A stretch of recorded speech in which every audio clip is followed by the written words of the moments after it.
Shalom Sobat BZ Media. Kita bersyukur kepada Tuhan pada kesempatan ini kita boleh belajar kembali akan pelajaran sekolah sahabat kita sepanjang 1 minggu ini. Dan kita akan memahami bagaimana Allah itu adalah kasih dalam kehidupan kita. Setiap hari kita akan melakukan pekerjaan kita dan banyak rintangan yang akan kita hadapi. Namun kita harus percaya bahwa Tuhan tetap mengasihi Anda dan saya, bagaikan orang tua mengasihi anak-anaknya. Saudara yang terkasih dalam nama Tuhan Yesus, pelajaran sekolah sahabat kita sangat menarik kita pelajari pada minggu ini atau pada pekan ini. Banyak peristiwa-peristiwa yang boleh menyadarkan kita betapa kasihnya Tuhan itu dalam diri saya dan dalam diri saudara BZ Media. Kita akan melihat ada 3 pertanyaan yang diringkaskan di hari Jumat yang memberikan kita sebuah pandangan bagaimana kita mengenal akan siapa Allah ataupun Yesus Kristus yang kita sebut sebagai juru selamat kita. Di bagian pertama ada sebuah pertanyaan begini. Ada ayat ataupun kata-kata yang dituliskan kepada kita sebagai pelajar sekolah sahabat. Dikatakan bahwa Kristus akan membawa kita kepada Bapa yang di surga, dan dia akan mengenakan jubahnya. Jubah yang dimaksudkan adalah karakternya ataupun tabiatnya sendiri. Nah, dan dikatakan betapapun putus asanya kita karena kesalahan dan kekurangan kita, atau seberapa sering kita tidak mencerminkan kepada orang lain jenis kasih Allah curahkan kepada kita, mengapa kita harus selalu kembali pada kabar indah bahwa kita diterima oleh Bapa karena Yesus menghadapkan kita dan memakaikan jubah putih, yaitu tabiatnya. Nah, satu pertanyaan yang menarik untuk dibahas. Kita adalah manusia yang berdosa. Ya, saya yakin dan percaya tidak ada manusia yang suci. Ya, tidak ada manusia yang benar-benar tidak berdosa. Namun, ketika Yesus akan menghadapkan kita kepada Bapa, kita tahu sendiri bahwa kita akan diubahkan terlebih dahulu. Itulah pentingnya mengapa kita harus mengingat akan perkataan ini, bahwa setiap orang ketika ingin melihat Bapa, Yesus sendiri mengatakan, tidak ada seorang pun yang boleh datang kepada Bapa kalau tidak melalui aku. Yang berarti bahwa ketika kita ingin datang kepada Juru Selamat kita, kepada Bapa yang di sorga, kita harus mengenakan pakaiannya itu melalui Yesus Kristus. Atau bisa dikatakan bahwa kita harus diubahkan tabiat kita, karakter kita terlebih dahulu, sehingga kita boleh mengenal ataupun melihat siapa Bapa kita yang di sorga. Ini adalah sebuah jawaban yang sesimpel mungkin, yang memberikan kita pandangan bahwa terkadang kita merasa tidak layak, dan memang benar kita tidak layak kalau kita tidak dilayakkan oleh Yesus Kristus melalui mengenakan jubahnya kepada kita, sehingga kita bisa melihat akan Bapa kita yang di surga. Pertanyaan nomor 2, lebih menarik lagi. Kita bisa melihat dalam buku 1 Raja-Raja pasal 3 yang menceritakan bagaimana ada 2 orang ibu ya yang sedang melahirkan dan saling memiliki anak, tetapi ada 1 anak yang meninggal.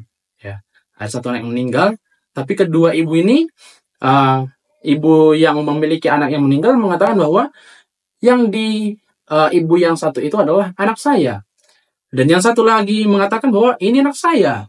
Ya, jadi istilahnya ada sebuah perdebatan di sini bagaimana antara ibu yang sebenarnya dan ibu yang bukan ibu kandungnya memperebutkan anak tersebut. Ya. Kita lihat seorang raja, Raja Salomo yang diberikan kebijaksanaan oleh Tuhan, melambangkan Kristus sendiri dalam cerita ini. Melambangkan sebuah penghakim, ya, bisa kita penghakim.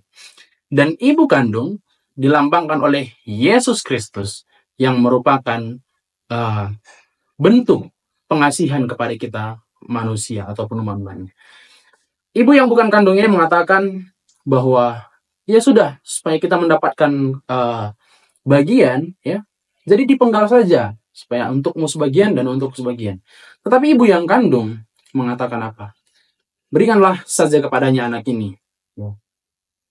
Karena seorang ibu akan sangat mengasihi anaknya kalau itu adalah apa? benar-benar anaknya. Sehingga penulis sekolah sahabat kita menghubungkan dengan Hosea pasal 11 ayat 8, ya, di mana dikatakan bahwa masakan aku membiarkan engkau, hai Efraim, menyerahkan engkau, hai Israel, dan masakan aku membiarkan engkau seperti Atma, membuat engkau seperti Zeboim, hatiku berbalik dalam diriku, belas kasihanku bangkit serentak. Kita boleh bayangkan bagaimana Yesus Kristus adalah kasih yang sesungguhnya. Yesus Kristus yang dilambangkan sebagai ibu kandung ini tidak akan membiarkan anak ini binasa, ya, atau direnggut oleh dosa. Tapi Yesus Kristus mengatakan supaya anak ini tidak mati, supaya anak ini selamat. Belas kasihan yang dimiliki oleh ibu itu melambangkan belas kasihan Yesus Kristus kepada Anda dan juga saya. Baik, pertanyaan terakhir. Pertanyaan yang menarik, di mana dikatakan dalam seluruh Injil kita telah melihat bahwa Yesus sering tergerak hatinya, ya, mengenai kebutuhan siapa? Kebutuhan Anda dan saya. Ya, banyak cerita-cerita di Alkitab, baik dalam buku Injil, ya, mengatakan bahwa ketika Yesus melihat sesuatu yang istilahnya kurang, maka Yesus akan tergerak hatinya untuk menambahkan. Ketika Yesus tergerak hatinya oleh iman seseorang, maka Tuhan akan melakukan mukjizat. Nah, menjadi pertanyaan bagi kita, pelajaran sekolah sahabat kita ini menyatakan, ya, bagaimanakah respon kita atau praktis kita dalam menyatakan kasih dalam kehidupan kita sama seperti yang Yesus Kristus lakukan, ya.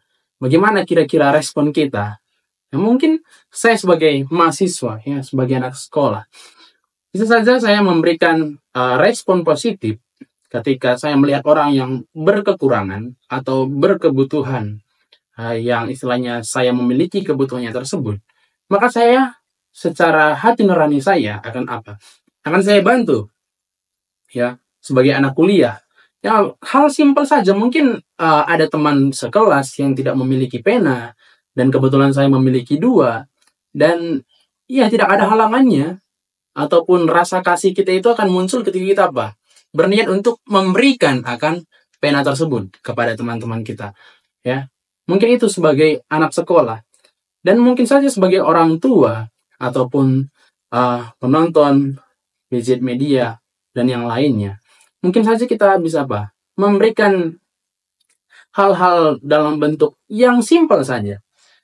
Bisa jadi ketika kita memiliki teman sekerja ataupun sekantor dengan kita, dan kebetulan dia tidak memiliki kendaraan, kebetulan juga kita menggunakan atau mengendarai mobil atau motor, bisa saja kita memberikan tumpangan kepada dia.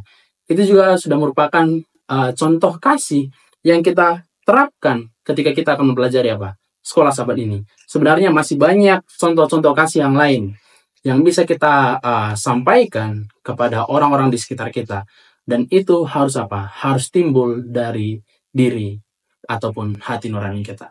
Jadi pelajaran sekolah sahabat kita sepanjang minggu ini memberikan sebuah pandangan bahwa bagaimana kasih Tuhan kepada setiap anak-anaknya ataupun setiap umatnya yang percaya kepadanya sama seperti kasih orang tua, ya. Kasih orang tua, saya yakin dan percaya seorang orang tua ketika anaknya bandel sekalipun, nakal sekalipun, tidak bisa dibilang sekalipun, bahkan memberontak sekalipun, saya yakin dan percaya hati nurani orang tua masih tetap ada untuk mengasihi akan anaknya. Ya, seperti pelajaran sekolah sahabat kita di minggu lalu, bagaimana seorang orang tua yang telah memberikan kebebasan kepada anaknya, tetapi anaknya menggunakan untuk hal yang salah, ya, berpoya-poya, berpesta, menghambur-hamburkan uang.